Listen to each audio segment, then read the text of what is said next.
Hello, everyone, and welcome once again. Uh, please, my name is Phil Jacobus, as in case you forgot, and today I'm joined by David Stopak, who is the president of A Imaging Solutions. David, thank you for joining us. Oh, my pleasure. So David and his wife, his lovely wife Ruth, who is very charming, Brains of the company. Yes, thank you, the brains. Uh, David and Ruth are located in Birmingham, Alabama. So, David, how are things in Birmingham, Alabama?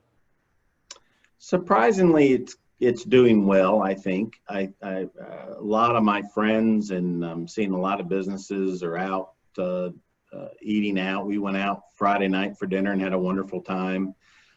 Restaurant employees are concerned about COVID, so they're wearing their masks.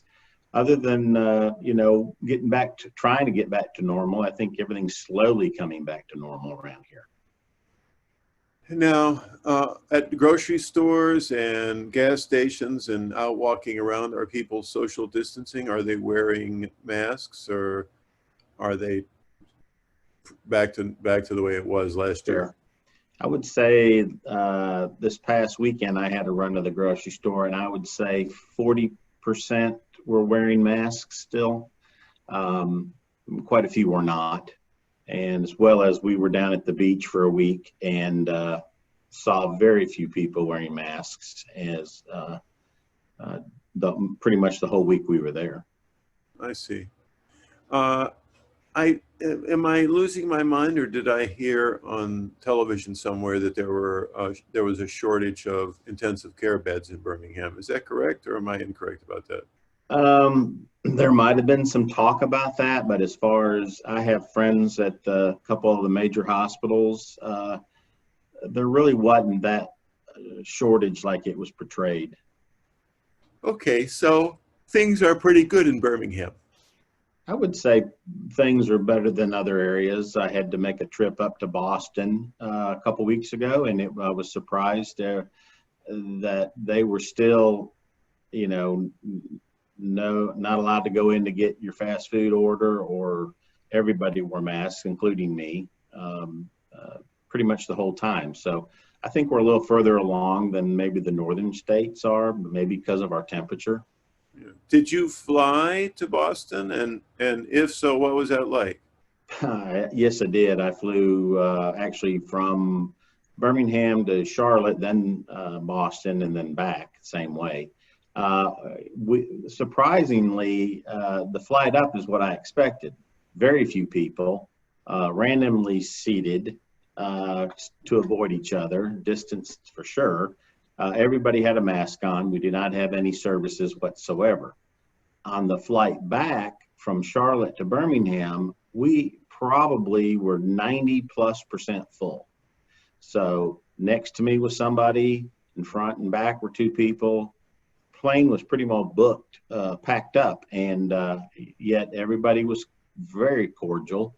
Everybody wore masks, again, no service at all, no snacks or drinks. What I found most surprisingly is the cooperation with everybody. When we landed in both airports, they announced that they would like for nobody to stand up, and they would start at the front of the plane and go per row. So when it was your row's turn, you stood up, got your bags, and left. And I commented to everybody, that's the fastest I ever got off an airplane.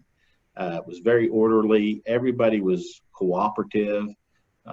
It was not a problem at all. Okay, so if I was going to ask you if there were any positive takeaways from this experience, it sounds like unloading an airplane, it would be one. Yes, very quickly. What do you think about how will the diagnostic imaging industry change, or will it change as a result of COVID-19? I was thinking about that these last couple weeks, and one of the things I believe there's going to be an opportunity for are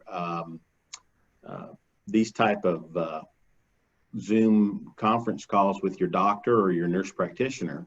when you have an ailment, instead of going into the clinic or going to the doctor's office, they'll respond back quicker via, person to person, be it your telephone or on your computer, and kind of get your symptoms and kind of diagnose what's going on and avoid maybe, going down there, oh, I don't feel good, I need a Z-Pack, I have aches and pains, kind of like the flu or a bad cold. They'll be able to just kind of look you over and call a prescription in that way, as opposed to you having to drive down there and expose yourself to all the other sick people.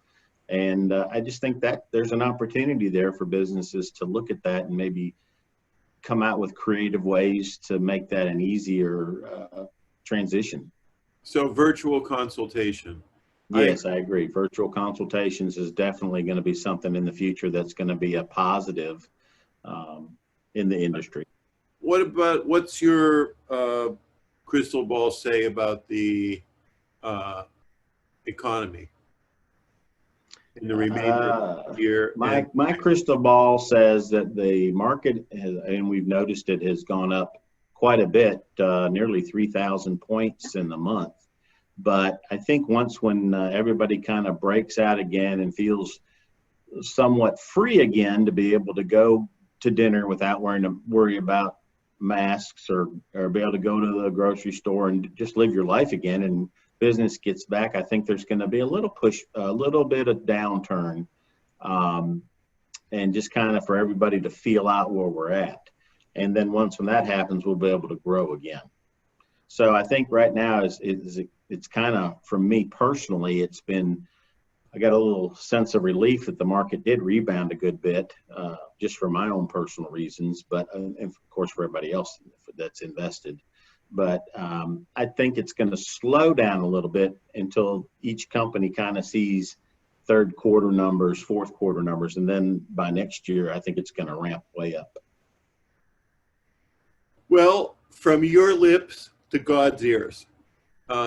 David, it's a real pleasure having you join me today. I appreciate it. Thank you for joining Healthcare Business News, and I look forward to seeing you, and most especially, please say hi to Ruth for us. I'll definitely do it, and Phil, please tell Barbara the same, and you are the best.